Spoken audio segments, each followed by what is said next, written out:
Hello friends welcome to my YouTube channel. So आजिर भिडिओत आमी जे NCERT mathematics class 11 exercise 2.3 question number 1 পৰা क्वेश्चन नम्बर 5 লৈকে এইকেটা প্ৰশ্নৰ সমাধান কৰিম। সো क्वेश्चन नम्बर 1 আমাক দিয়া আছে যে তলৰ কোনবোৰ সম্বন্ধ ফলন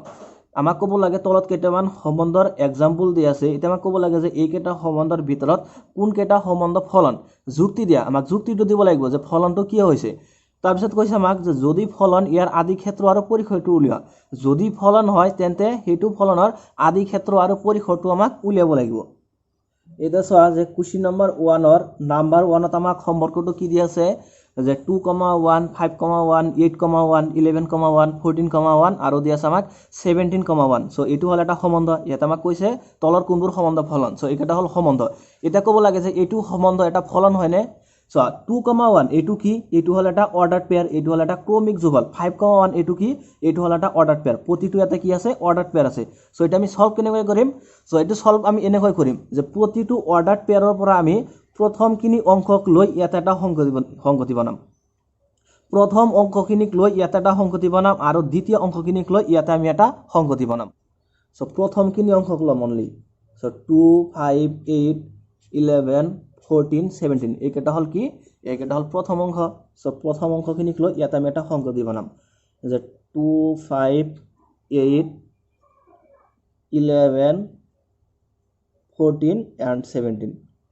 ইয়াত এটা সংগতি হল এইকেটা কি ললো যে অর্ডার পেয়াৰৰ প্ৰথম অংকখিনি লৈছো আৰু অৰ্ডাৰ পেয়াৰৰ দ্বিতীয় অংকখিনি লৈ ইয়াত আমি এটা সংগতি বনাম। সো দ্বিতীয় অংক কি আছে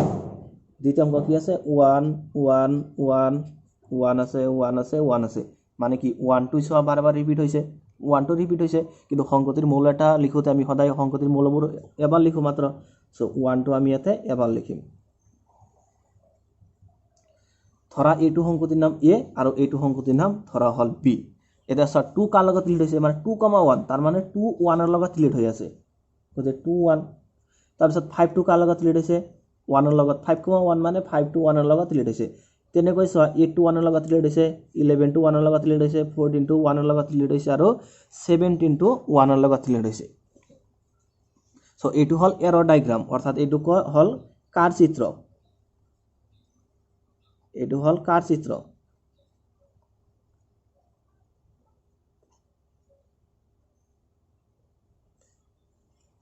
এইটো হল এৰ ডায়াগ্ৰাম কাৰ চিত্ৰ এইটো হল কাৰ চিত্ৰ। এটা চোৱা যে সম্বন্ধ এটা ফলন হোৱাৰ ডেফিনেশনটো কি আছিল। ধৰা আমাক এটা সংগতি a দি আছে আৰু এটা সংগতি b দি আছে আৰু ধৰা যে এই দুটা সংগতিৰ মাজত এটা সম্বন্ধ আমাক f দি আছে। ইয়াতে a এটা সংগতি আৰু b এটা সংগতি আৰু এই দুটা সংগতিৰ মাজত এটা সম্বন্ধ আছে সেই সম্বন্ধটোক ইয়াতে f বুলি ধৰা হৈছে। তেন্তে f সম্বন্ধটোক এটা ফলন বুলি কোৱা হ'ব যদি সংগতি এৰ প্ৰতিটো মলৰ বাবে সংগতি b এটা কি থাকে ইউনিক ইমেজ থাকে তেন্তে তাক এটা কি কোৱা হ'ব ফলন বুলি কোৱা হ'ব। তাৰ মানে আমাক যদি সংগতি a দিয়া থাকে আৰু এটা সংগতি যদি b দিয়া থাকে আৰু সেই দুটা সংগতিৰ মাজত এটা সম্বন্ধ যদি f দিয়া থাকে তেন্তে এই f ফলনটোক এটা ফলন বুলি কোৱা হ'ব মানে f ক এটা ফাংচন বুলি কোৱা হ'ব যদি a সংগতিত থকা প্ৰতিটো মলৰ বাবে b সংগতিত এটা ইউনিক ইমেজ থাকে। a সংগতিত থকা প্ৰতিটো মলৰ বাবে যদি b সংগতিত এটা ইউনিক ইমেজ থাকে তেন্তে তাক এটা ফলন বুলি কোৱা হ'ব। অৰ্থাৎ a সংগতিত যিমান কেইটা মল থাকিব সেই প্ৰতিটো মলৰ বাবে b সংগতিত মাত্ৰ এটা প্ৰতিচ্ছায়া থাকিব লাগিব তেতিয়া সেই সম্বন্ধটোক এটা ফলন বুলি কোৱা হ'ব। ইয়াতে চোৱা a সংগতিত কি আছে a সংগতিত আছে 2 5 8 11 14 আৰু 17 and b সংগতিত কি আছে b সংগতিত আছে 1। এইকেইটা কোৱা হয় প্ৰি ইমেজ আৰু এইকেইটা কোৱা হয় ইমেজ। এইটো হল ইমেজ আৰু এইকেইটা হল প্ৰি ইমেজ। তাৰ মানে এই সম্বন্ধটো যদি ফলন হ'ব লাগে তেন্তে এই সংগতিৰ প্ৰতিটো মলৰ বাবে b সংগতিত এটা প্ৰতিচ্ছায়া থাকিব লাগিব। এতিয়া চোৱা এই সংগতিৰ প্ৰতিটো মল ইয়াতে ৰিলেট হৈছে নে নাই হেতু আগতে চোৱা এই সংগতিৰ প্ৰতিটো মল ৰিলেট হৈছে কোনো এটা মল ইয়াতে বাদ যোৱা নাই 2 5 8 11 14 and 17 চোৱা প্ৰতিটো মল ইয়াতে ৰিলেট হৈছে কোনো এটা মল বাদ যোৱা নাই আৰু চোৱা প্ৰতিটো মলৰ বাবে b সংগতিত মাত্ৰ এটা প্ৰতিচ্ছায়া আছে। চোৱা 2 ৰ কাৰণে এটা প্ৰতিচ্ছায়া হল 1 5 ৰ কাৰণে এটা প্ৰতিচ্ছায়া হল 1 8 ৰ কাৰণে এটা প্ৰতিচ্ছায়া হল 1 11 ৰ কাৰণে এটা প্ৰতিচ্ছায়া 1 14 ৰ কাৰণেও এটা প্ৰতিচ্ছায়া হল 1 17 ৰ কাৰণেও এটা প্ৰতিচ্ছায়া হল 1। তাৰ মানে সংগতি a থকা প্ৰতিটো মলৰ বাবে সংগতি b মাত্ৰ এটা প্ৰতিচ্ছায়া আছে গতিকে এইটো এটা ফাংচন হ'ব অৰ্থাৎ এইটো এটা ফলন হ'ব। গতিকে নাম্বাৰ 1 টো ফলন হয়। আৰু এইটো কোৱা হয় আদি ক্ষেত্ৰ, এইটো কয় স ক্ষেত্ৰ।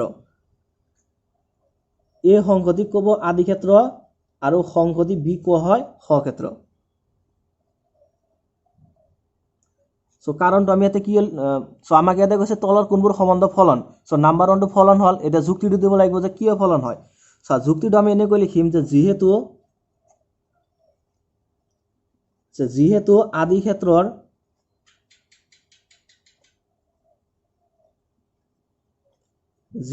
আদি ক্ষেত্ৰৰ যে প্ৰতিটো মলৰ বাবে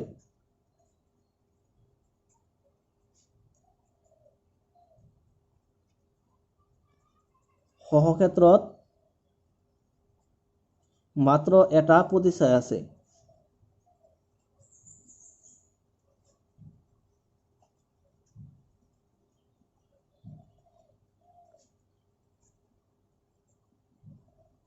হ'ব therefore নাম্বাৰ 1 ফলন। কাৰণ সংহতি এৰ প্ৰতিটো মলৰ বাবে সংহতি বিত এটা ইউনিক ইমেজ আছে, গতিকে নাম্বাৰ 1 টো ফলন। এতিয়া কৈছে যদি ফলন ইয়াৰ আদি ক্ষেত্ৰ আৰু পৰিসৰটো উলিওৱা। সো ইয়াৰ আদি ক্ষেত্ৰ আৰু পৰিসৰটো এতিয়া আমাক উলিয়াব লাগে। সো আদি ক্ষেত্ৰ ইকুৱেল টু সো ইয়াতে লিখাই আছে এইকেইটা কোৱা হয় আদি ক্ষেত্ৰ, মানে অৰ্ডাৰ পেয়াৰ কেইটাৰ প্ৰথম অংক আছে। প্ৰথম অংক কি আছে 2 5 8 11 14 and 17 সেইকেইটা ইয়াতে লিখা হৈছে। সো আদি ক্ষেত্ৰ ইকুৱেল টু হ'ব 2 5 8 11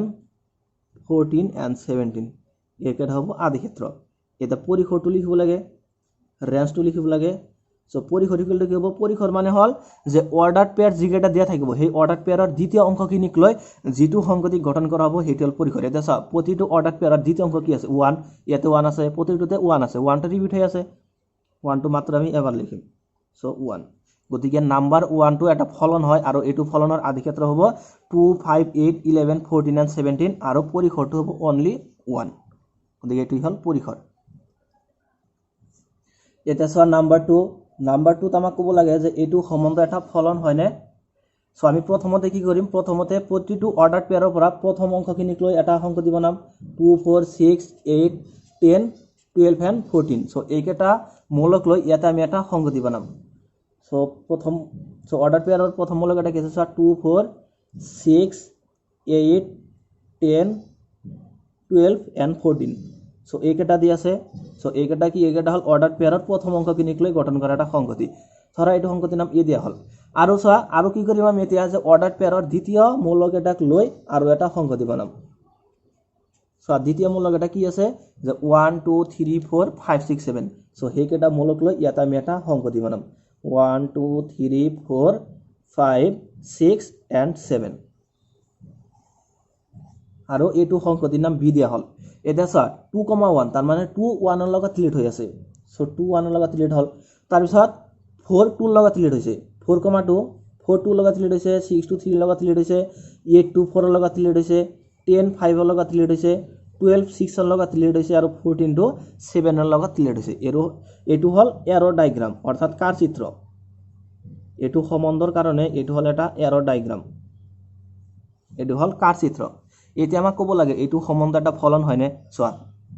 আমাক যদি এটা সংগতি এ তে থাকে আৰু এটা সংগতি যদি বি তে থাকে তেন্তে আৰু এই দুটা সংগতিৰ মাজত এটা সম্বন্ধ যদি এফ তে থাকে তেন্তে এফ সম্বন্ধটোক ফলন বুলি কোৱা হ'ব। যদি এই সংগতিৰ প্ৰতিটো মলৰ বাবে সংগতি বিত এটা ইউনিক ইমেজ থাকে তেতিয়া এফ সম্বন্ধটোক এটা ফলন বুলি কোৱা হ'ব। এতিয়া চোৱা এইটো হল এ সংগতি, এইটো হল বি সংগতি, তাৰ মানে এই সম্বন্ধটো যদি ফলন হ'ব লাগে তেন্তে কি হ'ব লাগিব যে এই সংগতিৰ যিমান কেইটা মৌল আছে প্ৰতিটো মলৰ বাবে এটা ইমেজ থাকিব লাগিব,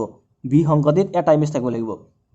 তেতিয়া তাক কি হ'ব এটা ফলন বুলি ক'ব। এতিয়া চোৱা এই সংগতিৰ প্ৰতিটো মৌল ৰিলেট হৈছে। চোৱা এই সংগতিৰ ইয়াতে কোনো এটা মৌল বাদ যোৱা নাই, 2 4 6 8 10 12 12 and 14 প্ৰতিটো মৌল ৰিলেট হৈছে। আৰু চোৱা প্ৰতিটো মৌলৰ বাবে এটা ইউনিক ইমেজ আছে, মানে 2 ৰ কাৰণে এটা ইমেজ হল 1, 4 ৰ কাৰণে এটা ইমেজ 2, 6 ৰ কাৰণে এটা ইমেজ 3,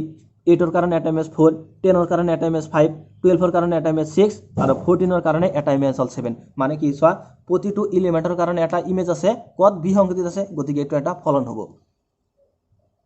গতিকে নাম্বাৰ 2 ফলন। সো এইটো সংগতি কোৱা হয় আদি ক্ষেত্ৰ, মানে এই সংগতি কোৱা হ'ব আদি ক্ষেত্ৰৰ ডোমেইন আৰু বি সংগতি কোৱা হয় সহক্ষেত্ৰ আৰু এইটো কোৱা হ'ব সহক্ষেত্ৰ। এতিয়া যুক্তিটো দিব লাগিব যে কি। সো ইয়াৰ কাৰণটো আমি ইয়াত এনেকৈ লিখিম যে যেহেতু আদি ক্ষেত্ৰৰ প্ৰতিটো মলৰ বাবে হ ক্ষেত্ৰত এটা প্ৰতিচ্ছায়া আছে গতিকে এইটো এটা ফলন হ'ব সো যেহেতু আদি ক্ষেত্ৰৰ প্ৰতিটো মলৰ বাবে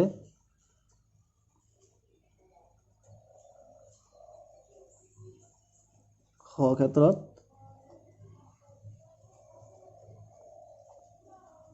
এটা প্ৰতিচ্ছায়া আছে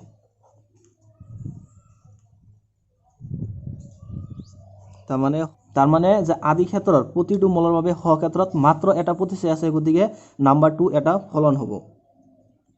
therefore নাম্বাৰ 2 ফলন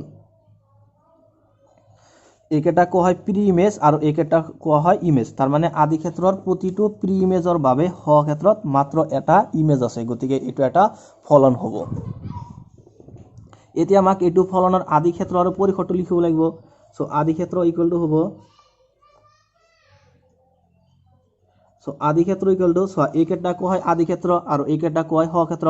সো আদি ক্ষেত্ৰ ইকুৱেল টু কি হ'ব যে 2 4 6 8 10 12 and 14 গতিকে এইকেইটা হ'ল আদি ক্ষেত্ৰ 2 4 6 8 10 12 and 14 এইকেইটা হ'ল আদি ক্ষেত্ৰ আৰু পৰিসৰটো কি হ'ব ৰেঞ্জটো কি হ'ব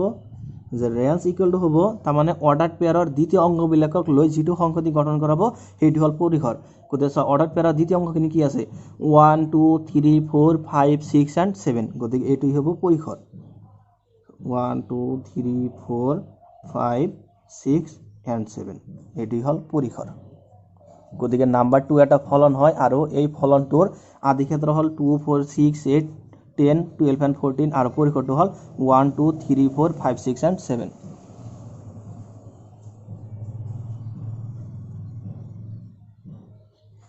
এটা সো নাম্বাৰ 3 সো নাম্বাৰ 3 আমাক এটা সম্বন্ধ দি আছে এতিয়া ক'ব লাগে যে এইটো সম্বন্ধৰ এটা ফলন হয় নে নহয় সেইটো আমাক ক'ব লাগে সো আমাক কি দি আছে অৰ্ডাৰ পেয়াৰৰ প্ৰথম অংক 1 1 and 2 1 1 and 2 দি আছে আমি হেকেটাতে লিখিলাম সো 1 টো এটা ৰিপিট হৈ আছে কিন্তু লিখোতে আমি ৰিপিট নকৰো মাত্ৰ এবাৰ লিখিম সো 1 and দি আছে 2 সো 1 2 লৈ ইয়াত এটা সংহতি বনোৱা হ'ল আৰু যে নেক্সটৰ পাৰ্টখিনিক লৈ মানে অৰ্ডাৰ পেয়াৰৰ নেক্সটত যিটো পাৰ্ট আছে তাক লৈ আমি এটা বেলেগ সংহতি বনাম সো নেক্সটৰ পাৰ্টত কি আছে সো 3 5 and 5 সো 5 টো ৰিপিট হৈ আছে 5 টো মাত্ৰ আমি এবাৰ লিখিম সো 3 আৰু 5 সো এইটো সংহতিৰ নাম ধৰা হ'ল a এইটো ধৰা হ'ল b এটা চাওক 1 টো কাৰ লগত ৰিলেট হৈছে যে 1,3 মানে 1 টো 3 ৰ লগত ৰিলেট হৈছে আৰু 1 টো কাৰ লগত ৰিলেট হৈছে 5 ৰ লগত 1 5 2 কাৰ লগত ৰিলেট হৈছে 5 ৰ লগত ৰিলেট হৈছে এতিয়া আমাক ক'ব লাগে এইটো সম্বন্ধ এটা ফলন হয়নে হেতু আমাক ক'ব লাগে ইয়াতে চা এইটো সম্বন্ধ এটা ফলন হ'বনে এইটো সম্বন্ধ কেতিয়াও ফলন নহয় কিয় নহয় এইটো সম্বন্ধ কিয় ফলন নহয় কাৰণ যে আমাক যদি এটা সংগতি a দিয়া থাকে আৰু এটা সংগতি যদি b দিয়া থাকে তেন্তে আৰু সেই দুটা সংগতিৰ মাজত এটা সম্বন্ধ যদি f দিয়া থাকে তেন্তে f সম্বন্ধটোক এটা ফলন বুলি কোৱা হয় যদি এই সংগতি থকা প্ৰতিটো মলৰ বাবে b সংগতিত মাত্ৰ এটা ইউনিক ইমেজ মাত্ৰ এটা মানে ইমেজ থাকে যদি তেন্তে সেই সম্বন্ধটোক এটা ফলন বুলি কোৱা হ'ব সো ইয়াতে এই সংগতিত 1 আৰু 2 আছে দুটাই মূল ইয়াতে ৰিলেট হ'ব লাগিব সো দুটাই ৰিলেট হৈছে এটা কন্ডিশন স্যাটিসফাই কৰিছে আৰু এটা কন্ডিশন হ'ল যে প্ৰতিটো মলৰ বাবে b সংগতিত মাত্ৰ এটা ইমেজ থাকিব লাগিব ইয়াতে সো 1 ৰ কাৰণে দুটা ইমেজ পাইছো এটা হ'ল 3 এটা হ'ল 5 এটা হ'ল 3 এটা হ'ল 5 গতিকে এইটো ফলন নহয় প্ৰ্যাকটিক্যাল লাইফত আমি এনেকৈ বুজিব পাৰি এইটো এইকেইটাক যদি লৰা বুলি ভাবা এইকেইটাক যদি দেউতাক বুলি ভাবা মানে এইকেইটা যদি সেট অফ সন এইকেইটা যদি সেট অফ ফাদাৰ হয় সো কি হ'ব তেনেহলে যে এটা লৰাৰ দুটা ফাদাৰ পসিবল নহয় ইয়াতে কি পাইছো এটা লৰা দুটা ফাদাৰ পাইছো পসিবল নহয় গতিকে এইটো এটা ফলন নহয় গতিকে নাম্বাৰ 3 ফলন নহয় ইয়াৰ কাৰণটো আমি এনেকৈ লিখিম যে যেহেতু আদি ক্ষেত্ৰৰ একে মূলৰ বাবে হ ক্ষেত্ৰত ভিন্ন ভিন্ন প্ৰতিচ্ছায়া আছে গতিকে নাম্বাৰ 3 ফলন নহয় যে যেহেতু আদি ক্ষেত্ৰৰ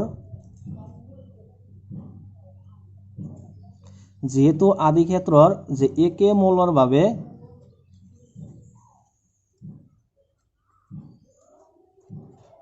সহ ক্ষেত্ৰত ভিন্ন প্ৰতিচ্ছায়া আছে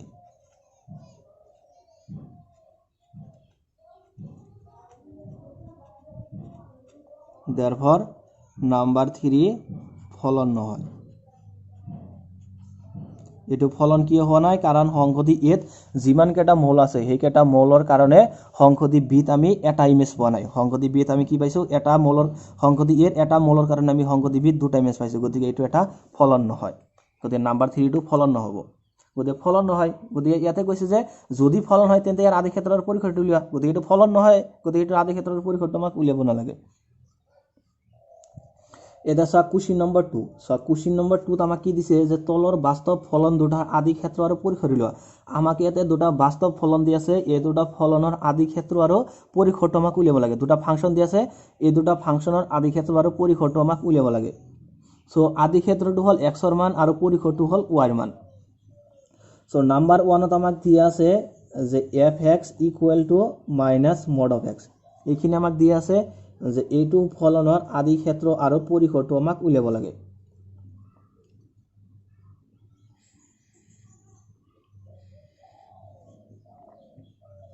সো একেবাৰে ইজি কোশ্চন সো ইয়াৰ আগৰ ভিডিওটোত মই যে মাপাঙ্ক ফলনৰ বিষয়ে ডিসকাস কৰিছো সো তাত মই এটো এনেকৈ ডিসক্ৰাইব কৰিছিলো মানে fx = mod x এইটো ফাংচনক মাপাঙ্ক ফলন বুলি কোৱা হয় এইটো ফাংচনক কোৱা হয় মাপাঙ্ক ফলন অৰ্থাৎ দা মডুলাস ফাংচন ইয়াক মডুলাস ফাংচন বুলি কোৱা হয় সো মাপাঙ্ক ফলনক আমি এনেকৈ লিখিব পাৰি মানে fx = mod x দিয়া থাকিলে তাক আমি দুই ধৰণে ভাঙিব পাৰি এটা হল যে fx = x হ'ব যে fx = x হ'ব যেতিয়া x টো গ্ৰেটাৰ দেন অৰ ইকুৱেল 0 হ'ব আৰু এবাৰ -x হ'ব যেতিয়া x লেছ দেন 0 হ'ব এইটো হল মাপাঙ্ক ফলন দা modulus function fx = mod x দিয়া থাকিলে তাক আমি এনেকৈ লিখিব পাৰি যে fx = x হ'ব যেতিয়া x greater than or equal 0 আৰু এবাৰ -x আহিব যেতিয়া x টো লেছ দেন 0 হয় কিন্তু সো আমাক ফাংচনটো কি দি আছে আমাক ফাংচনটো দি আছে fx = -mod of x আমি ইয়াতে কার কারণে ফাংশনটো লিখিলো fx = mod x এর কারণে কিন্তু আমাক উলিয়াবলৈ কার কারণে আদি ক্ষেত্ৰৰ পৰিসৰটো কাৰ কাৰণে উলিয়াব লাগে fx = -mod x সো ইয়াতে আমি মডৰ আগত এটা মাইনাস লগাই দিম so fx = -mod of x equal to কি হ'ব যে a2 x এর আগত এটা মাইনাস আহি যাব সো -x যেতিয়া x greater than or equal 0 আকৌ যে a2 মাইনাসৰ আগত এটা মাইনাস আহি যাব সো মাইনাস আৰু হল -x সো মাইনাস আৰু মাইনাসত কি হৈ যায় প্লাস হৈ যায় সো প্লাস x হ'ব সো ইয়াতে হ'ব x যেতিয়া x টো কি হয় লেছ দেন 0 গতি fx = -x যেতিয়া x greater than or equal 0 আৰু এবাৰ x যেতিয়া x টো লেছ দেন 0 এতিয়া আমাক আদি ক্ষেত্ৰ আৰু পৰিসৰটো উলিয়াব লাগে সো আদি ক্ষেত্ৰ মানে হল x ৰ ভ্যালু x ৰ ভ্যালুক আদি ক্ষেত্ৰ বুলি কোৱা হয় আৰু y ৰ ভ্যালুক পৰিসৰ বুলি কোৱা হয় এই দেখা এইটো ফলনৰ আদি ক্ষেত্ৰটো কি হ'ব আদি ক্ষেত্ৰটো কি হ'ব তাৰ মানে ইয়াতে যে x ৰ ভ্যালু আমি ইয়াতে কি বহাব পাৰিছো যে x ৰ value greater than or equal 0 মানে x টো এবাৰ গ্ৰেটাৰ দেন 0 হ'ব আৰু এবাৰ ইকুৱেল 0 মানে দুটা কন্ডিশন দিয়া আছে এটা ইয়াতে যে x টো গ্ৰেটাৰ দেন অৰ ইকুৱেল 0 তাৰ মানে x টো 0 তকৈ ডাঙৰ আকৌ x টো 0 ৰ সমান আৰু এটা কন্ডিশন দিয়া আছে কি x লেছ দেন 0 মানে x ৰ মান কেটা পজিটিভ হ'ব পাৰিব x ৰ মান কেটা 0 হ'ব পাৰিব আৰু x ৰ মান কেটা নেগেটিভ হ'ব পাৰিব সো এইটো হল আমাৰ সংখ্যা ৰেখা ধৰা হল এইটো পয়েন্টেৰ নাম 0 আৰু ধৰা হল এইটো পয়েন্টেৰ নাম 1 এইটো ধৰা হল 2 এইটো পয়েন্টেৰ নাম ধৰা হল -1 এইটো ধৰা হল -2 0 ৰ সোফালে এইফালে হল প্লাস ইনফিনিটি আৰু 0 ৰ বাফালে এইফালে হল নেগেটিভ ইনফিনিটি এটা চোৱা x ৰ মান আমি ইয়াতে কি বহাব পাৰো যে x ৰ মান 0 বহাব পাৰো মানে x ৰ মান আমি এই 0 এইটো পয়েন্ট বহাব পাৰো তাৰ পিছত x ৰ মান আমি কি বহাব পাৰো যে x গ্ৰেটাৰ দেন 0 তাৰ মানে x ৰ মান গ্ৰেটাৰ দেন 0 কোন ফালে আছে সোফালে আছে 0 ৰ সোফালে যিমান কেটা মান আছে সকলোবিলাক কি পজিটিভ নাম্বাৰ মানে ধনাত্মক মান আকৌ ইয়াতে কি কৈছে চোৱা যে x লেছ দেন 0 মানে x ৰ মান কেটা আমি নেগেটিভ বহাব পাৰো গতিকে x ৰ মান নেগেটিভ কোন ফালে আছে 0 ৰ বাফালে এই সকলোবিলাক হল নেগেটিভ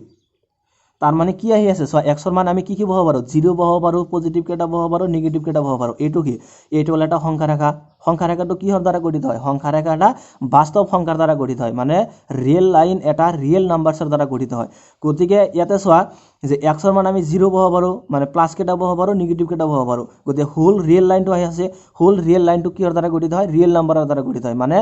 বাস্তৱ সংখ্যা ৰেখা এটা বাস্তৱ সংখ্যাৰে গঠিত হয়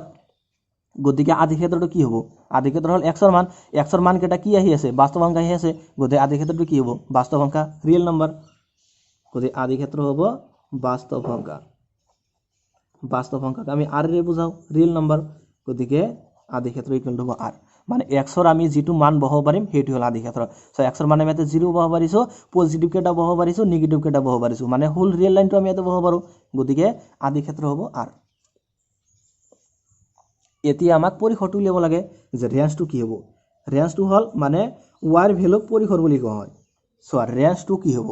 মানে আমাক ইয়াতে তিনিটা কন্ডিশন দি আছে যে x greater than 0 x equal to 0 আৰু x less than 0 এতিয়া আমি যে এইটো ফাংশনত x ৰ মান এই তিনিটা বহাই দিম মানে এবাৰ 0 তকৈ ডাঙৰ কিবা এটা মান লম x ৰ আকৌ 0 ৰ সমান লম আকৌ 0 তকৈ সৰু এটা x ৰ মান লম সো আমাক ফাংশনটো কি দি আছে যে fx equal to দি আছে আমাক minus mod of x এইটো হল আমাৰ ফাংশন এইটো আমাক দি আছে এতিয়া x টো কি মানে তিনটা condition x greater than 0 x equal to 0 আৰু x less than 0 so x ৰ মান মই যদি ইয়াতে 1 বহাও 1 to কি greater than 0 so x equal to যদি 1 বহাও দেন fx equal to কি হ'ব সো fx equal to কি হ'ব minus mod of x মানে কি সরি x ৰ ঠাইতে ইয়াতে কি বহাই দিম আমি 1 বহাই দিম কাৰণ x মানে 1 লৈছো সো 1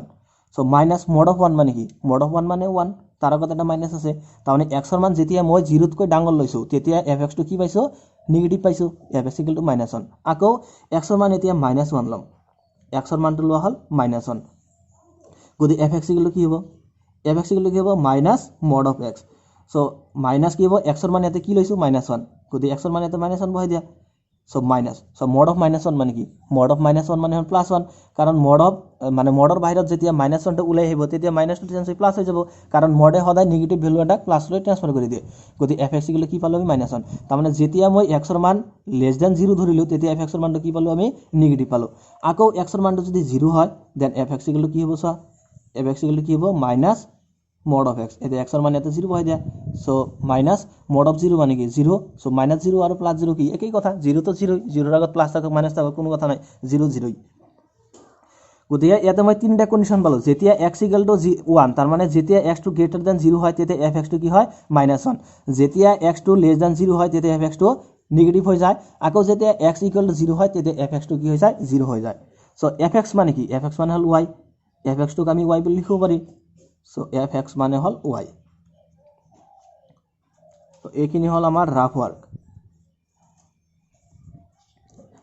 সো ইয়াতে প্রথমে তিনিটা কন্ডিশন লিখিম যে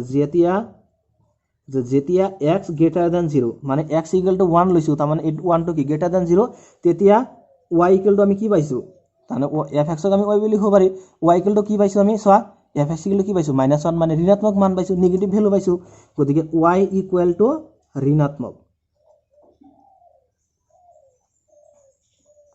মানে নেগেটিভ ভ্যালু পাইছো আমি আকৌ যেতিয়া x less than 0 যেতিয়া আমি x ৰ মানটো less than 0 ধৰিছো মানে x equal to -1 -1 টো কি less than 0 তেতিয়া y equal to কি পাইছো আমি -1 মানে নেগেটিভ ভ্যালু পাইছো যে তেতিয়া y equal to কি পাইছো ঋণাত্মক পাইছো নেগেটিভ ভ্যালু পাইছো আকৌ যেতিয়া আমি x equal to 0 লৈছো যে যেতিয়া x equal to 0 সো যেতিয়া x equal to 0 লৈছো তেতিয়া আমি y equal to কি পালো 0 পালো দেন y equal to 0 মানে y এর মান কেটাই হল রেঞ্জ পরিসর সো y এর মান আমি ইয়াতে কি পাই আছো y এর মান আমি নেগেটিভ পাইছো y এর মান নেগেটিভ পাইছো y এর মান 0 পাইছো মানে 0 পাইছো আৰু নেগেটিভ ভ্যালু কেটা পাইছো এটা সো 0 টো ইয়াতে আৰু নেগেটিভ ভ্যালু কেটা কত আছে 0 ৰ বাওপিন আছে মানে একেবাৰে -ইনফিনিটি পৰ্যন্ত আহিব এই সকলোবিলাক কি সকলোবিলাক নেগেটিভ ভ্যালু গতিকে পৰিসৰটো হ'ব -ইনফিনিটি টু 0 সো যত 0 টো ইনক্লুড আছে মানে x ৰ মান যদি 0 বহাও দেন y ৰ মানটো কি আহে 0 আহে গতিকে 0 ৰ লগত এনেকুৱা ক্লোজড ব্ৰেকেট বহিব আৰু -ইনফিনিটিৰ লগত সদায় এনেকুৱা ব্ৰেকেট বহিব মানে +ইনফিনিটি আৰু -ইনফিনিটি এই দুটাৰ লগত সদায় এনেকুৱা ধৰণৰ ব্ৰেকেট লাগিব সদায় এনেকুৱা ধৰণৰ ওপেন ব্ৰেকেট লাগিব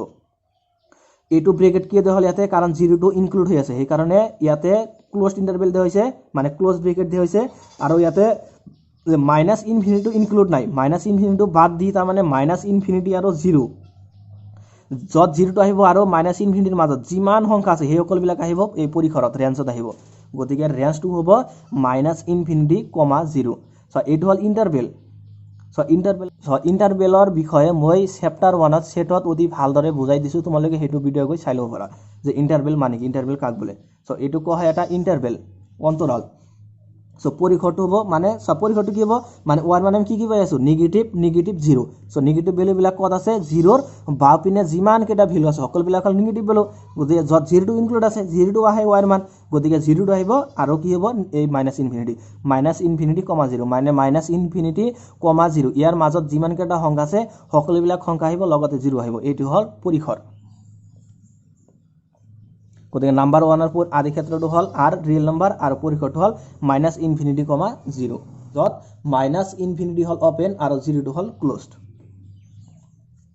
এটা সর নাম্বার 2 সর নাম্বার 2 আমাক কি দিয়া আছে নাম্বার 2 আমাক দিয়া আছে যে fx ইকুয়াল টু √9 - x²। এতিয়া এইটো ফলনৰ আদি ক্ষেত্ৰ আৰু পৰিখৰটো আমাক উলিয়াব লাগে। আদি ক্ষেত্ৰ হল x ৰ মান আৰু পৰিখৰটো হল y ৰ মান গতিকে এইটো ফলনৰ আদি ক্ষেত্ৰ আৰু পৰিখৰটো আমাক উলিয়াব লাগে।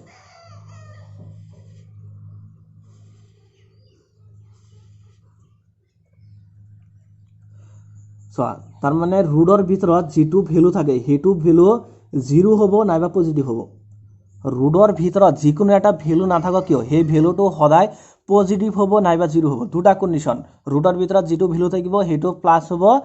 নাইবা মানে 0 হ'ব। এটা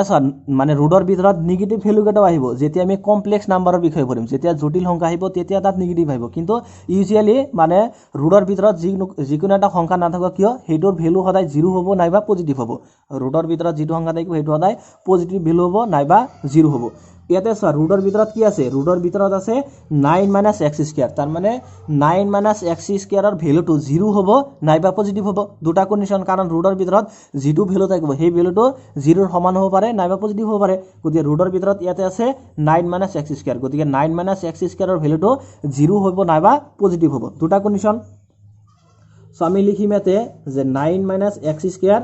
কি হ'ব পাৰে যে 0 তকৈ ডাঙৰ হ'ব পাৰে মানে পজিটিভ কেটা হ'ব পাৰে আৰু 0 ৰ সমান হ'ব পাৰে গতিকে 9 - x² greater than or equal 0 কাৰণ ৰুটৰ ভিতৰত যেটো সংখ্যা থাকে তাৰ মানটো 0 হ'ব নাইবা পজিটিভ হ'ব সেইকাৰণে লিখা হৈছে 9 - x² পজিটিভ 0 তকৈ ডাঙৰ আৰু এবাৰ লিখা হৈছে ইকুয়াল তাৰ মানে 0 হ'ব পাৰে নাইবা পজিটিভ হ'ব পাৰে দুটা condition. So 9 - x² greater than or equal 0 so 9 ক মই এনেকৈ লিখিব পাৰোনে 3² পাৰো কারণ 3² মানে কি 9 সো 3² - x²। এটা 3² - x² এর ফর্মটো এটো নিচিনা হৈছে নে a² - b² হৈছে যত a মানে হল 3 b মানে হল x। এটা a² - b² থাকিলে আমি কি লিখো থাক যে a + b * a - b গতিকে 3² - x² মানে কি হ'ব যে 3 + x * 3 - x greater than or equal 0। এটা আমি ক্লাস 10 ত থাকিতে যে ফ্যাক্টরাইজেশন কৰোতে মানে উৎপাদক বিশ্লেষণ কৰোতে আমি এনেকৈ লিখিছো মানে ধৰা x + 1 * x + 2 দি আছে আমাক ইকুয়াল টু 0 দি আছে তেন্তে আমি কি কৰিছো যে এবাৰ x + 1 = 0 লিখিছো আৰু কি লিখিছো যে আৰু যে x + 2 = 0 লিখিছো তাৰ মানে এবাৰ কি কৰিছো যে x + 1 টো 0 ৰ সমান কৰিছো আৰু x + 2 = 0 কৰিছো যেতিয়া আমি উৎপাদক বিশ্লেষণ কৰিছো ইয়াতেও সেম। সো ইয়াতে আমি কি কৰিম প্ৰথমতে যে 3 + x এইখিনি গ্ৰেটাৰ দেন অৰ ইকুয়াল 0 ৰ সমান লিখিম আৰু এবাৰ কি লিখিম যে 3 - x যে 3 - x greater than or equal 0 ৰ সমান লিখিম। সো আদি ক্ষেত্ৰটো হল x ৰ মান সো ইয়াৰ পৰা আমাৰ x ৰ মানটো আনিব লাগিব সো x ৰ মানটো আমি ইয়াতে কেনেকৈ আনিব পাৰিম মানে 3 টো বাদ দিব লাগিব তেতিয়া x ৰ মানটো আহি যাব সো 3 টো আমি দুই মুৰে নেগেটিভ মানে বিয়োগ কৰি দিম সো 3 + x এটো বাও ফালে দিয়া হল 3 টো বিয়োগ কৰি equal less than or equal greater than or equal 0 - 3 মানে দুইও পিনে আমি 3 এটা বিয়োগ কৰি দিলো গতিকে a2 3 আৰু a2 3 ক্যান্সেল কাৰণ -3 আৰু +3 দুটা ক্যান্সেল যাব গতিকে ইয়াতে থাকিব x greater than or equal কিমান -3 0 ৰ পৰা -3 গলে কিমান থাকিব -3 থাকিব। সো আৰু কি আছে ইয়াতে 3 - x greater than or equal 0 so ইয়াৰ পৰা 3 টো বাদ দিব লাগিব যেহেতু আমাৰ x ৰ ভ্যালুটো লাগে গতিকে 3 টো আমি বাদ দিম গতিকে 3 টো আমি কেনেকৈ বাদ দিম চোৱা যে 3 - x কি কৰিম আমি এটা 3 ইয়াৰ পৰা বিয়োগ কৰি দিম গ্ৰেটাৰ দেন অৰ ইকুয়াল ইয়াৰ পৰা বিয়োগ কৰি দিম মানে লেফট হ্যান্ড সাইডত আমি 3 টো বাদ দিছো গতিকে রাইট হ্যান্ড সাইডত তো 3 টো বাদ দিব লাগিব। সো ইমপ্লাইজ কি হ'ব চোৱা a2 3 আৰু a2 3 ক্যান্সেল প্লাস আর মাইনাসত ক্যান্সেল ইয়াতে থাকিব -x greater than or equal -3 0 ৰ পৰা 3 গলে কিমান থাকিব -3। এটা চোৱা যে 5 গ্ৰেটাৰ দেন 2 5 টো 2 তকৈ ডাঙৰ এতিয়া চোৱা মই যদি মানে দুই মুৰে -1 এটাৰে পূৰণ কৰি দিও তেন্তে কি হ'ব যে -5 - 2 এটা চোৱা -2 তো -5 তকৈ ডাঙৰ গতিকে ইয়াতে কি হ'ব এইটো চিহ্ন আহি যাব মানে 5 টো হ'ল 2 তকৈ ডাঙৰ গতিকে যেতিয়া মই দুই মূৰে মাইনাছ এটাৰে পূৰণ কৰিছোঁ তেতিয়া কি হৈছে যে গ্ৰেটাৰ দেন সাইনটো চেঞ্জ হৈ লেছ দেন হৈ গৈছে -5 2 কাটকৈ সৰু -2 তকৈ সৰু ইয়াতে চোৱা এতিয়া মই যদি দুই মূৰে মাইনাছ এটাৰে পূৰণ কৰি দিওঁ সব মাইনাছ আৰু মাইনাছত কি হৈ যাব এইটো প্লাছ হৈ যাব মানে +x হ'ব আৰু যে মাইনাছ আৰু মাইনাছত কি হ'ব এইটো 3 হৈ যাব আৰু এইটো চিহ্ন কি হ'ব চেঞ্জ হৈ হ'ব লেছ দেন অৰ ইকুৱেল গতিকে x ৰ মানটো কি হ'ব যে লেছ দেন অৰ ইকুৱেল 3 চোৱা x ৰ মানটো আমি কি পাইছো x ৰ মান পাইছো x greater than or equal -3 আৰু এবাৰ কি পালো আমি যে x less than equal to 3 এইটো পাইছো আমি এতিয়া আমি এই দুটা মান কম্বাইন কৰিম এই দুটা মান এতিয়া আমি একলগ কৰি দিম চোৱা কেনেকৈ যে একলগ কৰিম সো আদি ক্ষেত্ৰ ইকুৱেল টু হ'ব আদি ক্ষেত্ৰটো হ'ল x ৰ মান সো আদি ক্ষেত্ৰ ইকুৱেল টু হ'ব x টু কাটকৈ সৰু যে লেছ দেন ইকুৱেল টু 3 মানে x ৰ মানটো 3 হ'ব পাৰে নাইবা 3 তকৈ সৰু হ'ব পাৰে সো আকৌ এই x টু কাটকৈ ডাঙৰ x টু হ'ল -3 তকৈ ডাঙৰ গতিকে লেছ দেন অৰ ইকুৱেল -3 গতিকে আদি ক্ষেত্ৰ ইকুৱেল টু হ'ব -3 less than equal to x less than equal to 3 so ইয়াক যদি আমি ইন্টাৰভেলত লিখো তেন্তে ইয়াক আমি এনেকৈ লিখিব পাৰি যে -3, ইয়াতে চোৱা 3 টো ইনক্লুড হৈ আছে -3 টো ইনক্লুড হৈ আছে লগতে 3 টো ইনক্লুড আছে মানে x ৰ মান 3 হ'ব পাৰে -3 হ'ব পাৰে গতিকে ইয়াতে আমি এনেকুৱা ধৰণৰ ব্ৰেকেট লগাই দিম মানে ক্লোজড ইন্টাৰভেল লগাই দিম -3, তাৰমানে এইটোৱে বুজাইছে যে x ৰ মানটো -3 আহিব মাজৰ সকলোবিলাক আহিব লগতে 3 আহিব মানে -3 আৰু 3 আহিব লগতে -3 আৰু 3 ৰ মাজত যিমান কেইটা সংখ্যা আছে সকলোবিলাক আহিব আদি ক্ষেত্ৰত গতিকে আদি ক্ষেত্ৰ হ'ব -3 less than equal to x less than equal to 3 গতিকে আদি ক্ষেত্ৰ ইকুৱেল টু হ'ব -3 less than equal to x less than equal to 3 গতিকে -3 টো ইনক্লুড হৈ আছে এইকাৰণে আছে -3 ক্লোজড ব্ৰেকেট দিয়া হৈছে আৰু লগতে 3 টো ইনক্লুড আছে মানে x ৰ মান 3 হ'ব পাৰিব সেই কাৰণে ইয়াতে ক্লোজড ইন্টাৰভেল দিয়া হৈছে ক্লোজড ব্ৰেকেট দিয়া হৈছে গতিকে আদি ক্ষেত্ৰটো হ'ব -3, এতিয়া আমাক পৰিসৰটো উলিয়াব লাগে যে পৰিসৰটো কি হ'ব পৰিসৰটো হ'ল y ৰ মান সো পৰিসৰ ইকুৱেল টু কি হ'ব সো আমাক ফাংশনটো কি দিয়া আছে আমাক ফাংশনটো দিয়া আছে যে fx ইকুৱেল টু √9 - x²। ইয়াতে চোৱা x ৰ মান কি হ'ব পাৰিব x ৰ মান -3 হ'ব পাৰিব মাজৰ কেইটা হ'ব পাৰিব আৰু লগতে +3 হ'ব পাৰিব ইয়াতে আমি x ৰ মান -3 বহাম এবাৰ 0 বহাম এবাৰ 3 বহাম x ৰ মান আমি এই ফাংশনটোত এবাৰ -3 বহাম এবাৰ 0 বহাম আৰু এবাৰ +3 বহাই দিম এই তিনিটা ভ্যালু আমি ইয়াতে বহাই দিম so when x equal to -3 x equal to যদি -3 হয় দেন fx ইকুৱেল টু কি হ'ব fx ইকুৱেল টু কি হ'ব যে √9 - x²। x মানে কিমান লৈছো আমি ইয়াতে -3 সো -3² সো √9 - -3² গলে আমি কি পাম +3 পাম কাৰণ -3 ইনটু -3 কি হৈ যাব মাইনাস আৰু মাইনাসত প্লাস হৈ যাব -3² গলে আমি কি পাম +9 পাম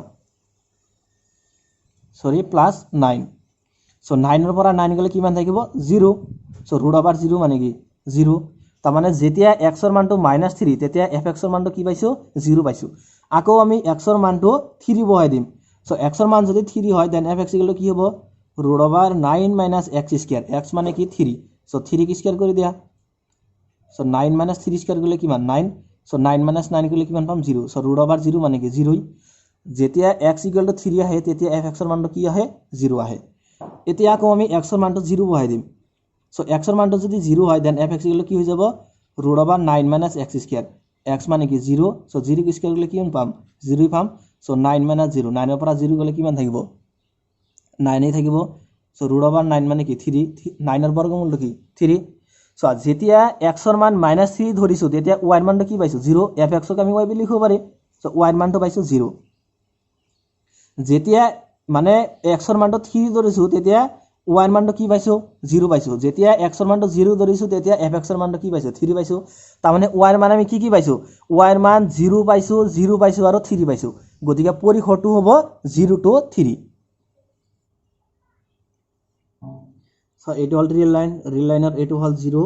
এইটো হল 1 এইটো হল 2 এইফাল হল +∞ এইফাল হল -∞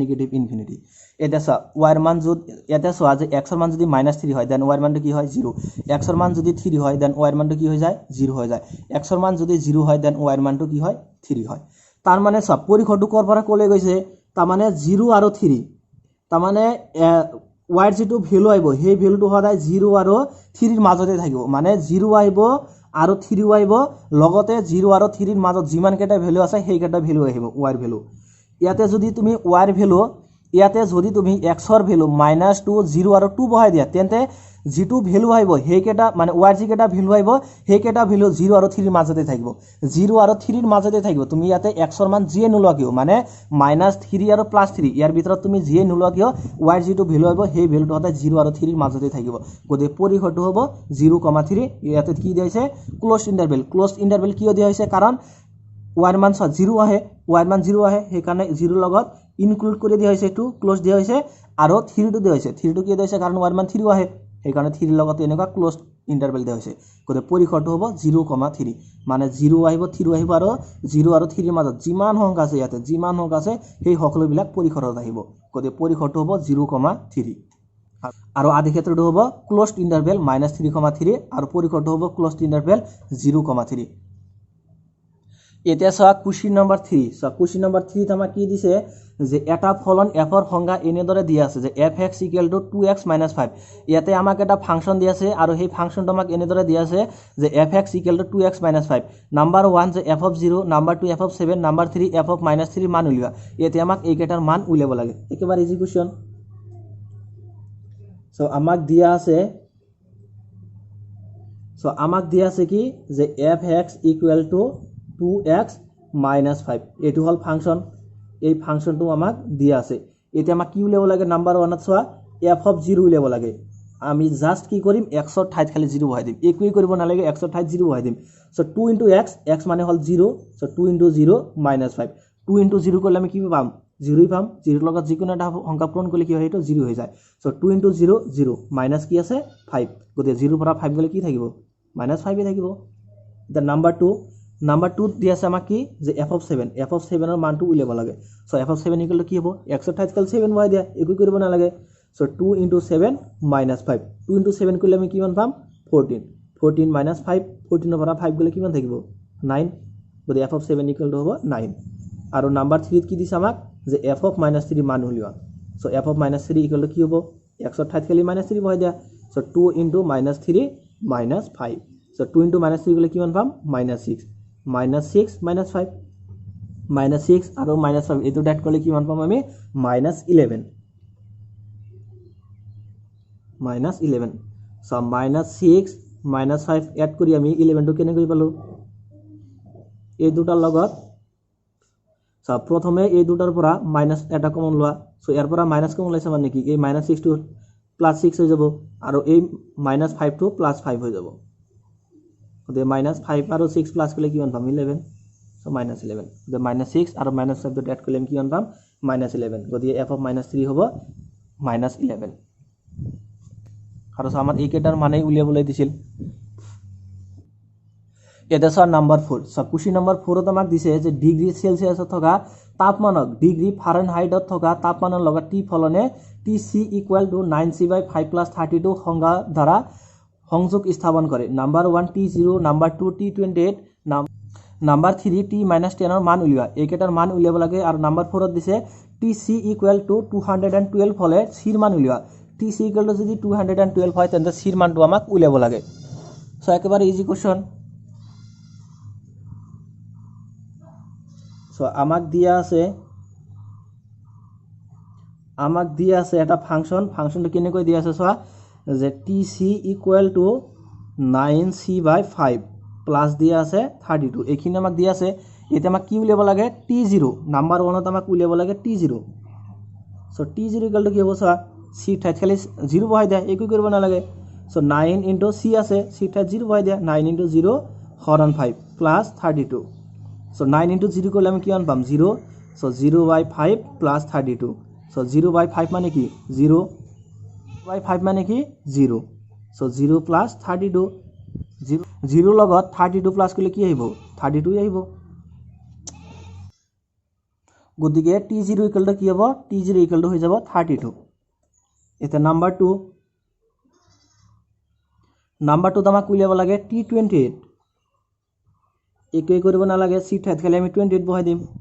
সো আমাক সমীকৰণটো দিয়া আছে কি Tc = 9c/5 c ঠাইত 28 বহাই দিয়া সো 9 ইনটু 28 হৰণ 5 প্লাছ 32 সো আমি ইয়াতে কি কৰিছোঁ যে সিৰ ঠাইত খালি 28 বহাই দিছোঁ য'ত 9 ইনটু 28/5 প্লাছ 32 গতিকে 28 ৰ লগত 9 টো পূৰণ কৰিলে কিমান হ'ব 8 ইনটু 9 কৰিলে কিমান হ'ব আমি 72 2 হাতত থাকিল 7 9 ইনটু 2 18 প্লাছ 7 25 গতিকে 252 হৰণ 5 প্লাছ আছে কিমান 32 সো 252 ৰ তলত আছে 5 আৰু 32 ৰ তলত একো নাই মানে 1 আছে গতিকে 1 আৰু 5 ৰ লহগ ল'ব লাগিব গতিকে 1 আৰু 5 ৰ লহগটো কিমান হ'ব 5 হ'ব 5 5 ৰ মাজত কি বাৰ যাব 1 বাৰ সো 1 ইনটু 252 কি হ'ব 252 ৰেডি থাকিব প্লাছ 1 যাব 5 ৰ মাজত 5 বাৰ সো 5 ইনটু 32 5 ইনটু 32 গ'লে আমি কিমান পাম 5 ইনটু 2 10 ৰ 0 হাত থাকিল 1 5 ইনটু 3 15 প্লাছ 1 16 গতিকে 160 সো 252 আৰু 160 এই দুটা প্লাছ কৰিব লাগিব সো এই দুটা প্লাছ কৰিলে কিমান পাম 2 প্লাছ 0 2 এণ্ড 5 প্লাছ 6 11 ৰ 1 হাতত থাকিল 1 2 প্লাছ 1 3 প্লাছ 1 4 সো 412 হৰণ 5 গতিকে T28 ইকুৱেল টু হ'ব 412 হৰণ 5 সো আৰু নাম্বাৰ 3 আমাক উলিয়াব লাগে T-10 ৰ মান উলিওৱা সো T-10 ৰ মান উলিয়াব লাগে সি ঠাইত খালি আমি কি বহাই দিম -10 সো T-10 ইকুৱেল টু হ'ব সো সি ঠাইত আমি কি বহাই দিম -10 সো 9 ইনটু -10 হৰণ 5 প্লাছ আছে কিমান 32 এটা সব 5 10 ৰ মাজত কি বাৰ যাব 2 বাৰ যাব so 9 into -2 plus 32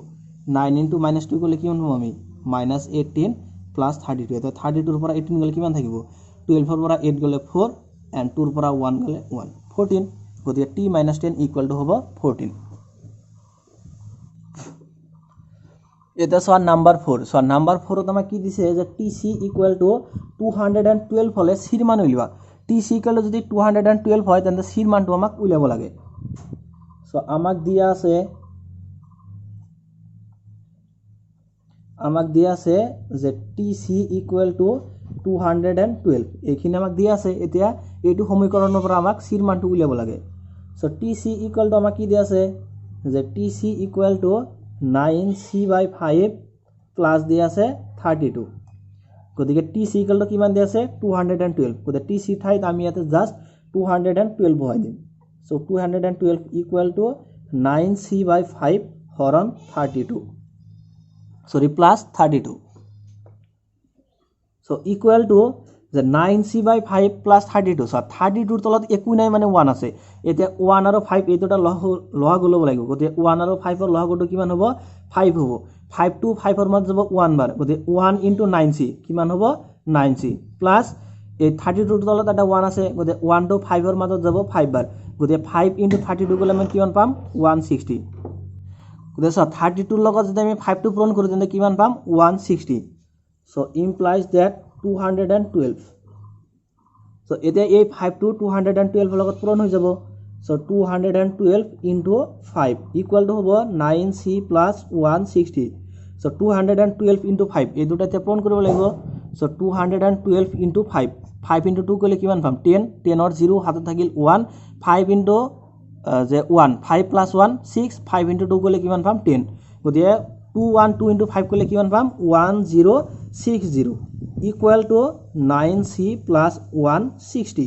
so implies কি হ'ব যে 1060 এতিয়া এই 160 টো আমি সমান চিহ্নৰ বাওঁফালে লৈ আহিম সো 160 আগত প্লাস আছে এটো যেতিয়া সমান চিহ্নৰ বাওঁফালে আহিব তেতিয়া মাইনাস হৈ যাব গতে -160 equal to 9c এতিয়া 1060 ৰ পৰা 160 টো বিয়োগ কৰিব লাগে সো ইয়াৰ পৰা 160 বিয়োগ কৰি দিয়া 0 ৰ পৰা 0 গলে 0 6 ৰ পৰা 6 গলে 0 0 ৰ পৰা 1 না যায় 1 থাৰ পৰা 10 10 ৰ পৰা 1 গলে 9 আৰু ইয়াতে থাকিল 0 গতিকে 900 গতিকে 1060 -160 গলে কি পাম আমি 900 equal to 9c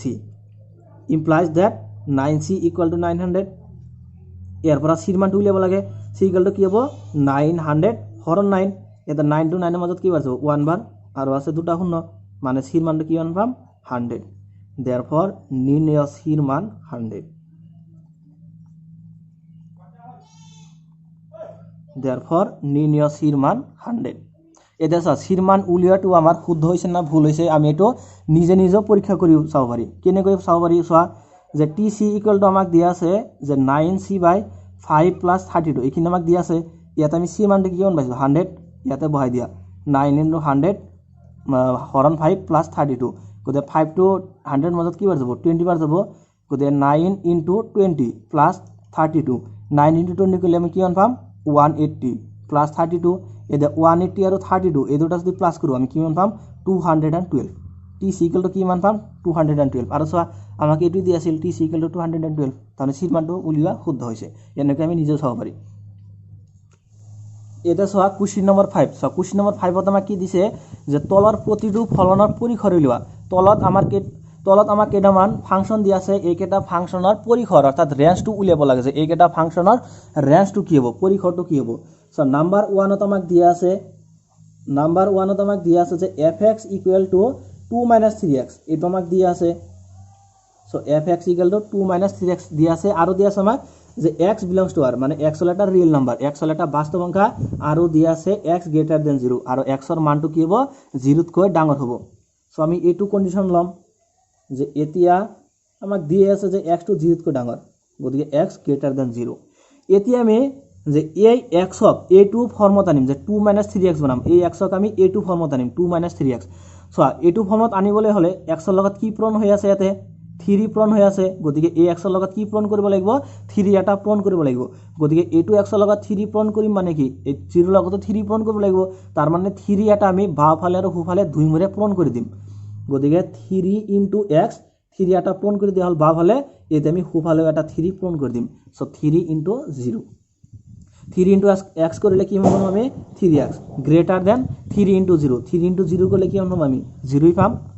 implies that so 3x ৰ লগত কি আছে মাইনাস আছে তাৰ মানে কি 3x ৰ লগত এটা মাইনাস পূৰণ কৰিব লাগিব সো এটো বাওঁফালে মাইনাসৰে পূৰণ কৰিম মানে সোঁফালে কৰিব লাগিব সো -3x আৰু যেতিয়া আমি দুইফালে মাইনাসৰে পূৰণ কৰি দিম তেতিয়া গ্ৰেটাৰ দেন সাইনটো চেঞ্জ হৈ লেস দেনত আহি যাব সো মাইনাস কি হ'ব 0 -0 + 0 কি কথা 0 তো 0 থাকিব গতিকে -3x < 0 এটা সো -3 ৰ আগত কি আছে -3x ৰ আগত কি আছে +2 আছে গতিকে দুই মৰে আমি 2 এটা এতিয়া যোগ কৰি দিম গতিকে -3x + 2 < 0 + 2 সো দুই মৰে আমি 2 এটা প্লাস কৰি দিছো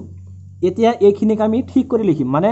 -3x + 2 আছে সো এইখিনিক ঠিক কৰি লিখিলে কি হ'ব 2 আগত আহি যাব মানে 2 - 3x হ'ব 2 - 3x < 0 + 2 সো 2 লগত যদি আমি 0 টো প্লাস কৰো কি পাম 2 পাম এটা চা fx এটা চা 2 - 3x মানে কি 2 - 3x মানে হল fx 2 - 3x মানে হল fx fx < 2 আৰু fx টো কাৰ সমান হয় যে fx টো সদায় y ৰ সমান fx টো y ৰ সমান গতিকে fx টো আমি y লিখিব পাৰো গতিকে y < 2 সো 2 - 3x < 2 2 - 3x মানে কি fx < 2 এতে fx টো কাৰ সমান y ৰ সমান গতিকে y < 2 আৰু y ৰ ভ্যালুটো হল পৰিসৰ আমাকে এতে কি উলিয়াব লাগে পৰিসৰ উলিয়াব লাগে সো পৰিসৰ ইকুৱেল টু কি হ'ব ৰেঞ্জটো কি হ'ব তাৰমানে y ৰ মানটো কি 2 তকৈ সৰু হ'ব লাগিব এটা চোৱা যে এইটো হল ৰিয়েল লাইন এইটো পইণ্টৰ নাম ধৰা হল 0 এইটো ধৰা হল 1 এইটো ধৰা হল 2 এইটো পইণ্টৰ নাম ধৰা হল -1 এইটো ধৰা হল -2 এইফালে হল পজিটিভ ইনফিনিটি আৰু এইফালে হল নেগেটিভ ইনফিনিটি এটা চা পৰিসৰটো কি হ'ব মানে y ৰ মান কি হ'ব লাগিব 2 তকৈ সৰু হ'ব লাগিব এটা চা 2 তকৈ সৰু মানবিলাক কত আছে সংখ্যা ৰেখাত 2 ৰ বাওঁফালে যিমান কেইটা সংখ্যা আছে সকলোবিলাক কি 2 তকৈ সৰু 1 0 -1 -2 নাইবা 1.5 2 তকৈ সৰু 1.3 2 তকৈ সৰু গতিকে 2 তকৈ বাওঁফালে মানে যিমান কেইটা সংখ্যা আছে সকলোবিলাক হল মানে 2 তকৈ সৰু গতিকে ৰেঞ্জটো হ'ব -ইনফিনিটি মানে 2 তকৈ সৰু মান কেইটা কত আছে একেবাৰে ইনফিনিটি পৰ্যন্ত আহিব -ইনফিনিটি কমা সো 2 তকৈ সৰু হ'ব লাগিব মানে 2 নাহে গতিকে 2 লগত ইয়াতে ওপেন ব্ৰেকেট আহিব -ইনফিনিটিৰ লগত সদায় ওপেন ব্ৰেকেট আহিব কাৰণ পজিটিভ ইনফিনিটি আৰু নেগেটিভ ইনফিনিটি এই দুটা লগত সদায় এনেকুৱা ধৰণৰ ব্ৰেকেট আহিব যে কাৰণ যে পজিটিভ ইনফিনিটি আৰু -ইনফিনিটি এই দুটা লগত সদায় এনেকুৱা ওপেন ব্ৰেকেট লাগিব সো পৰিসৰ হ'ব -ইনফিনিটি, 2 সো 2 মানে কি y2 স্ট্ৰিক্টলি < 2 মানে y ৰ মানটো 2 হ'ব নোৱাৰে সেই কাৰণে ইয়াতে ওপেন ব্ৰেকেট দিয়া হৈছে যদি y < 2 থাকিলেহেঁতেন তেতিয়া আমি ইয়াতে এনেকুৱা ধৰণৰ ব্ৰেকেট ইউজ কৰিলোহেঁতেন, কিন্তু ইয়াতে চোৱা y2 কি আছে ষ্ট্ৰিক্টলি লেছ দেন 2, y ৰ মানটো 2 হ'ব নোৱাৰে, 2তকৈ সৰু হ'ব লাগিব, গতিকে পৰিসৰটো হ'ব -ইনফিনিটি, 2, মানে যিটো পৰিসৰ আহিব সেইটো -ইনফিনিটি আৰু 2 ইয়াৰ মাজত থাকিব, মানে y ৰ ভেলুটো ইয়াৰ মাজত থাকিব। গতিকে নাম্বাৰ 1 এইটো ফাংচনৰ কাৰণে পৰিসৰটো হ'ব -ইনফিনিটি, 2। এটা চোৱা নাম্বাৰ 2, নাম্বাৰ 2 আমাক দিছে যে fx = x² + 2, x এটা বাস্তৱ সংখ্যা, x হ'ল এটা ৰিয়েল নাম্বাৰ। এতিয়া আমাক এইটো ফলনৰ কাৰণে পৰিসৰটো উলিয়াব লাগে যে ৰেঞ্জটো কি হ'ব।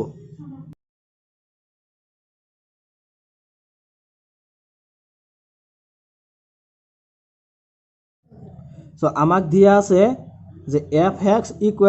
x² + 2, এইটো আমাক দিয়া আছে। এতিয়া এইটো পৰিসৰটো উলিয়াব লাগে। এটা চাম পৰিসৰটো কেনেকৈ উলিয়াম, মানে ইয়াৰ আগত যেটো এইটো অংক কৰিলে আমি কেনেকৈ এটা কন্ডিশন বনাই লৈছো, সেই কন্ডিশনৰ পৰা আমি এইটো সলভ কৰি কেনে পৰিসৰটো উলিয়াইছো। গতিকে ইয়াতেও আমি এটা কন্ডিশন বনাম। এটা চা কন্ডিশনটো আমি কেনেকৈ বনাম,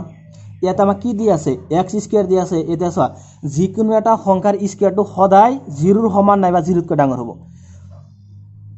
মানে যিকোনো এটা সংখ্যাৰ পজিটিভ হোক নেগেটিভ হোক সেইটোক যেতিয়া আমি স্কয়াৰ কৰিম সেই স্কয়াৰটোৰ মান সদায় 0 ৰ সমান হ'ব নাইবা 0তকৈ ডাঙৰ হ'ব। সো x ৰ মানটো যদি মই ইয়াতে -1 লওঁ, যে x ৰ মান লোৱা হ'ল -1, এটা -1ক স্কয়াৰ কৰি দিয়া, -1ক স্কয়াৰ কৰিলে আমি কি পাম +1। এটা চা +1 টো 0তকৈ ডাঙৰ, +1 টো 0তকৈ ডাঙৰ। এটা যদি কয় x ৰ মানটো ইয়াতে 1 ল'ম, ওকে x ৰ মানটো 1 ল'লা, এটা 1ক স্কয়াৰ কৰি দিয়া, 1ক স্কয়াৰ কৰিলে কি মান পাম আমি 1 পাম, 1 টো 0তকৈ ডাঙৰ। আকৌ x ৰ মানটো যদি ইয়াতে 0 লোৱা, 0 = কি হৈ যাব যে 0 স্কয়াৰ, 0 স্কয়াৰ কি পাম 0 পাম। এটা চা 0 টো 0 ৰ সমান, তাৰ মানে যিকোনো এটা সংখ্যাক মানে নিগেটিভ সংখ্যা নাইবা পজিটিভ হোক,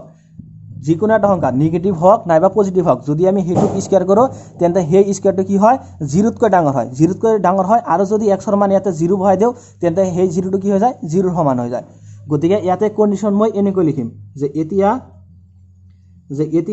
x² > 0, কাৰণ কোনো এটা সংখ্যাক যেতিয়া আমি স্কয়াৰ কৰো তেন্তে সেই স্কয়াৰটো সদায় 0তকৈ ডাঙৰ হয় নাইবা 0 ৰ সমান হয়। গতিকে ইয়াতে মই এটা কন্ডিশন পাই গলো। এতিয়া এই x² মই এইটো ফৰ্মত ট্ৰান্সফাৰ কৰিম যে x² + 2, একোই কৰিব নালাগে, ইয়াতে x² আছে। গতিকে কি কৰিম x² লগত 2 এটা প্লাস কৰি দিম। সো x² লগত 2 প্লাস কৰি দিলো, গতিকে 0 লগত 2 এটা প্লাস কৰি দিব লাগিব। গতিকে x² + 2, গতিকে x² + 2 > 0 + 2, 0 লগত 2 প্লাস কৰিলে আমি কি পাম 2 পাম। গতিকে x² + 2 চোৱা x² + 2 মানে কি fx, গতিকে fx > 2। এটা fx টো কাৰ সমান, fx টো হল y ৰ সমান, গতিকে fx ক আমি y বুলি লিখিব পাৰি। গতিকে y > 2। এটা চা কি পালো আমি যে y > 2, y ৰ মানটো কি হ'ব যে 2তকৈ ডাঙৰ হ'ব নাইবা 2 ৰ সমান হ'ব। গতিকে পৰিসৰটো কি হ'ব চোৱা যে পৰিসৰ = হ'ব, তাৰ মানে কি কৈছে যে 2 হ'ব পাৰিব আৰু 2তকৈ ডাঙৰ যিমান কেইটা সংখ্যা আছে সকলোবিলাক হ'ব পাৰিব, লগতে 2 হ'ব পাৰিব। গতিকে পৰিসৰ = হ'ব 2, 2 লগত ইয়াতে ক্লোজড ব্ৰেকেট আহিব, কাৰণ ইয়াতে চোৱা > আছে, মানে y ৰ মানটো 2 হ'ব পাৰিব, সেই কাৰণে ইয়াতে ক্লোজড ইন্টাৰভেল আহিব, কমা আৰু কি হ'ব পাৰিব যে y ৰ মান > 2, মানে 2তকৈ ডাঙৰ যিমান সংখ্যা সকলোবিলাক হ'ব পাৰিব। এটা 2তকৈ ডাঙৰ মানে ডাঙৰ সংখ্যা কোনফালে আছে 2তকৈ সোঁফালে আছে, মানে ইনফিনিটি পৰ্যন্ত আছে। গতিকে পৰিসৰটো হ'ব 2, যত ইনফিনিটিৰ লগত আহিব ওপেন ব্ৰেকেট আৰু 2 লগত আহিব ক্লোজ ব্ৰেকেট, কাৰণ y > 2, মানে y ৰ মানটো 2 হ'ব পাৰিব আৰু 2তকৈ ডাঙৰ যিমান কেইটা সংখ্যা আছে সকলোবিলাক হ'ব পাৰিব। গতিকে 2 লগত ইয়াতে ক্লোজ ব্ৰেকেট দিয়া হৈছে কমা ইনফিনিটি, মানে 2ৰ সোঁফালে যিমান কেইটা সংখ্যা আছে সকলোবিলাক হ'ব। গতিকে পৰিসৰটো হ'ব তাৰ মানে 2 লগত হল ক্লোজড ব্ৰেকেট আৰু ইনফিনিটিৰ লগত হল ওপেন ব্ৰেকেট। গতিকে নাম্বাৰ 2ৰ পৰিসৰটো হ'ব 2, ইয়াতে চোৱা y লগত কি আছে, ইয়াতে আছে y < 2, মানে y2 ষ্ট্ৰিক্টলি < 2, y ৰ মানটো 2 হ'ব নোৱাৰে, সেই কাৰণে ইয়াতে 2 লগত ওপেন ব্ৰেকেট আহিছে। আৰু ইয়াতে y > 2, মানে কি y2 মানে y ৰ ভ্যালুটো 2 ৰ সমান হ'ব পাৰিব, সেই কাৰণে 2 ৰ কাৰণে ইয়াতে ক্লোজড ইন্টাৰভেল আহিছে, এনেকুৱা ধৰণৰ ব্ৰেকেট আহিছে ইয়াতে। গতিকে পৰিসৰটো হ'ব ক্লোজড ইন্টাৰভেল 2, যত ইনফিনিটি হল ওপেন ইন্টাৰভেল মানে ওপেন ব্ৰেকেট। এতিয়া নাম্বাৰ 3, এটা চোৱা নাম্বাৰ 3 আমাক কি দিছে যে fx = x, x এটা বাস্তৱ সংখ্যা। আমাক দিয়া আছে যে fx = x, যত x এটা বাস্তৱ সংখ্যা, x belongs to r, তাৰ মানে x হল এটা ৰিয়েল নাম্বাৰ, x হল এটা বাস্তৱ সংখ্যা। এটা fx টো কাৰ সমান, fx টো হল y ৰ সমান, গতিকে y = x। চোৱা y ইকুৱেল ডেশ x টো কি x হ'ল এটা বাস্তৱ সংখ্যা x হ'ল এটা ৰিয়েল নাম্বাৰ গতিকে y আৰু x সমান গতিকে y টো কি হ'ব y টো এটা বাস্তৱ সংখ্যা হ'ব ৰিয়েল নাম্বাৰ হ'ব মানে পৰিসৰটো কি হ'ব ৰিয়েল নাম্বাৰ হ'ব বাস্তৱ সংখ্যা হ'ব কাৰণ y ৰ মানটো হ'ল পৰিসৰ x হ'ল এটা বাস্তৱ সংখ্যা ইয়াতে x আৰু y সমান গতিকে x যদি বাস্তৱ সংখ্যা y টো কি হ'ব y টো বাস্তৱ সংখ্যা হৈ যাব গতিকে পৰিসৰ ইকুৱেল টু হ'ব বাস্তৱ সংখ্যা তাৰ মানে ৰিয়েল নাম্বাৰ গতিকে পৰিসৰ ইকুৱেল টু হ'ব r গতিকে আজিৰ ভিডিঅ'টোত আমি যে এক্সাৰসাইজ 2.3 ৰ কোৱেশ্চন নম্বৰ 1 ৰ পৰা কোৱেশ্চন নম্বৰ 5 লৈকে এইকেইটা প্ৰশ্নৰ সমাধান কৰিলো সো এইকেইটা প্ৰশ্নৰ সমাধানৰ ওপৰত যদি কিবা ডাউট কনফিউজন নাইবা যদি কৰবাত বুজাত অসুবিধা পাইছা প্লিজ কমেন্ট বক্সত কমেন্ট কৰি জনাবা thank you thanks for watching see you on the next video